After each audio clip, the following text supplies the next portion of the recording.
Welcome back, everyone. I'm joined once again by Timo from the Flying Dutchmen over in Amsterdam. Timo, thanks for joining me again. It's my pleasure. Great. You talked a lot in the last episode when we were talking about signature about your curiosity and creativity. And creativity is something that really is at the core of what we're doing with Cù Bòcan. Once we move beyond Cù Bòcan's signature, we're getting into what we're calling the creations, which are our limited batch releases. Since we started making this spirit back in 2005, we've been very experimental with what we're doing at the distillery. We've played about with different yeast strains, different peat levels, and of course, different casks, to the point that we now have over 50 different types of casks filled with this lightly peated spirit. But at the end of the day, we're still making a single malt Scotch whisky. And there are guidelines that we have to follow, and there are traditions that we have to honour. And a lot of that's outlined by the SWA, and we have to make sure that we're playing within a certain construct, but it still allows for a huge amount of creativity and a huge amount of experimentation. I know in your industry, Timo, that there is this balance between being creative and honouring tradition, and you spoke a little bit about it in the last episode, but I wonder if you can dive into that in a little bit more detail. Yeah, I couldn't agree with you more, on the way that you approach this. I think what we are about, is exactly that. When we created Flying Dutchman cocktails, the problem that we saw, actually, the bar was created from a problem that we saw actually in the scene as well, is that everybody that was being bartender, they skipped over the classics and they were just doing the craziest stuff they could find. So people were not able to stir, but they were able to make, pearls out of stuff, so that which is crazy, and it makes no sense. So our bar is based on, you must learn how to walk before you can run, before you can fly. So what we set out to do is that within a classic framework of the classic cocktails, how can we still include that creativity and that fun? How can we inject that creativity and that fun, given that you restricted yourself to classic cocktails? And I think, so I think that is so much in a similar way, where you are making a single malt, but, nevertheless, you are pushing the boundaries. You're looking at, how, what can we get from this, while, giving respect to the balance of the drink, to, and to get excitement, because just to see, because, it's a curious mind. You see the world around you, and how can you use that influence, and how can you create something within the mindset of people's expectations? And I think that what we're going to be tasting next is a fine example of that. Yeah, I would agree with that completely. For us, we've been, as a distillery, making whiskey for over 123 years now, and we've been blending whiskey for a very long time. So we have this huge understanding of flavour. But like you can have this understanding of traditional drinks for a very long time. And then eventually you get to that point where you want to push boundaries a little bit, but still honouring where you've come from. And that's very much what we've done with Cù Bòcan Creation 1. It's matured in a combination of Black Isle Brewery Imperial Stout casks, which is a beer producer near us at the distillery. And we've also used Bacalhau Moscatel de Setúbal casks from Portugal, which on the surface, when you list those two cask types, it seems very strange. It seems like something, it's something that's never been done before. But when you break it down onto a flavour level, it's a great way to make whiskey.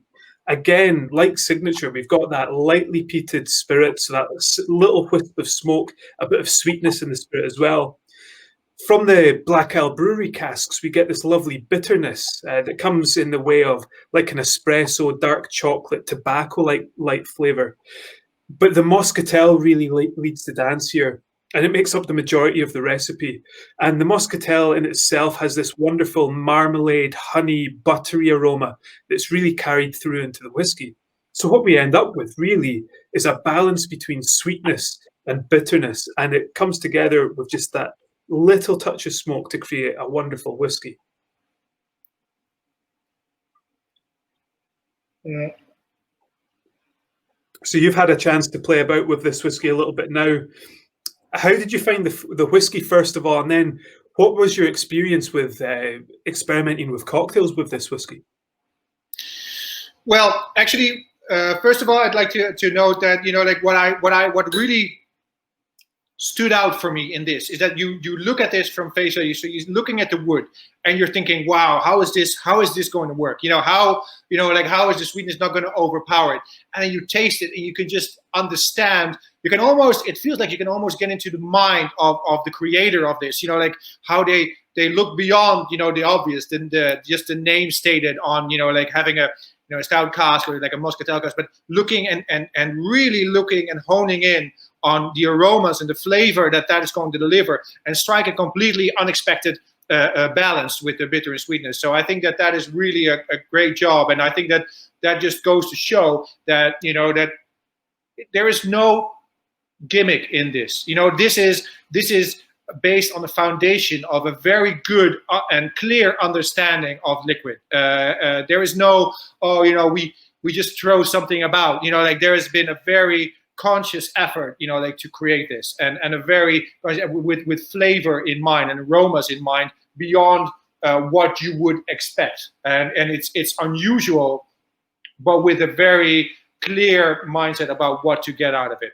And this was, you know, we've tasted this neat, obviously, through the course of many evenings, and I've tasted this with my girlfriend, who is a tea sommelier from origin, and this was her favorite. And by the way, you know, like I always look at, you know, like, so I always look at my girlfriend for even the finer aromas, you know, within something, because she has an amazing palate. I would say even better than myself from her tea background.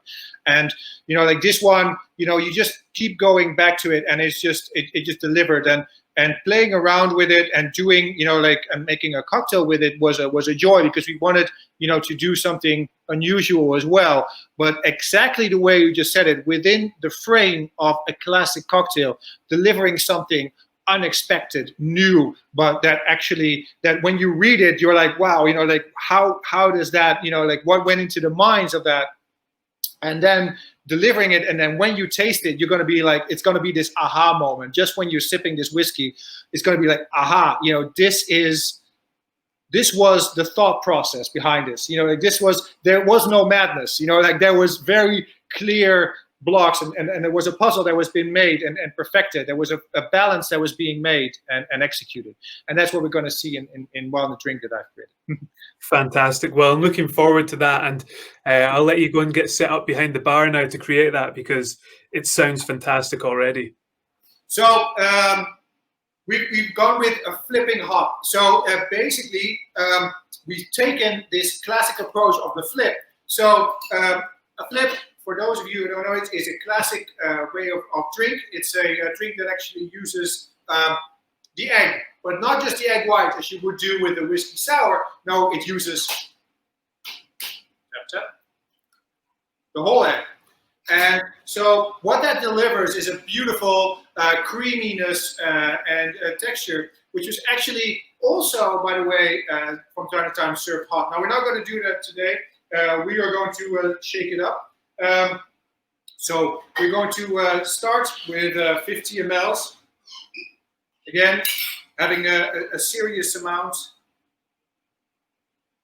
Like, because this whiskey has that nice balance to it. You don't have to be shy away. When I started bartending, people would say would not be allowed to use single malts or any beautiful spirits into a cocktail. And just like, you know, like this beautiful whiskey here, we went into the unusual and started mixing. And this was many years ago, actually right around the time that this whiskey was created in 2005. And people called us crazy. But I think if you taste the test result, it's in honor of that whiskey or that base spirit that we're making this. Now, the next ingredient that we're going to use is actually some creme de cacao. And the cacao is actually going to, this is some dry 10 ml. So we're using only a tiny bit, just to highlight what you just said, that flavor profile. Then we switch it around a little bit. So now we're going to highlight something completely different. We're going to go into the spice. And actually what's so exciting about it is that this is the Ancho Reyes. And it's going to give it that, you know, like that nice spicy flavor. So it's going to be completely unexpected in a creamy drink. But, you know, life is there to enjoy the unexpected. So that's here what we're going to be doing. Now, because of the egg, sometimes it can give off notes when shaken. So you always need to do something for the aroma. And so we're going to be using 1 dash of orange flower water just to get like that freshness of the top notes there. Well, that's all there's to it. We're going to shake it up and then dry shake it.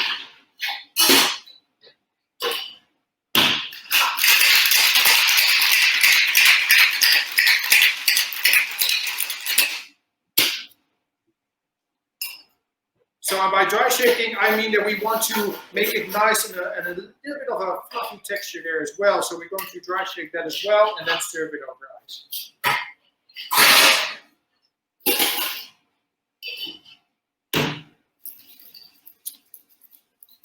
Nice fine shake.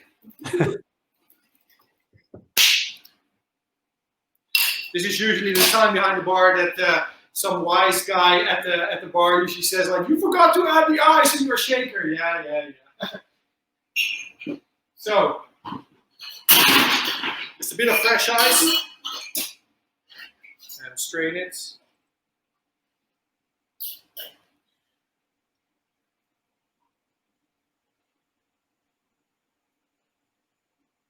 Look at that. So, when you're looking at a garnish, you always want to garnish it with the key ingredients, which in this case is an orange zest. And again, that is just there to enhance the aromas. And what's so great about it is that people, this is really like for a lot of people an unusual drink. So people would say like, hey, like a whole egg, like how is that? What should I be thinking about here? Or they would say like, oh really, like a whole egg with single malt? What on earth are you doing here? But then they get to the taste, and when they taste it, it's going to be an eye opener. They're going to be like, oh, now I get it. Now I get it. How it enhances and at the same time tames certain elements of the whiskey to create something entirely new while respecting the liquid. So there we have it. Flipping hot. Fantastic. I'm just trying it here myself, and you mentioned it yourself. I think very often home bartenders are a little bit nervous when it comes to using eggs, let alone a whole egg, but what an incredible texture it lends to this drink. It totally changes it. And one thing that's incredible there, the Ancho Reyes, we quite often talk about spice in whiskey, but it tends to be cloves, cinnamon, cardamom. It's very often that you're talking about chili spice. And that is just a wonderful flavor mixed in with the citrus there. Absolutely stunning, Timo.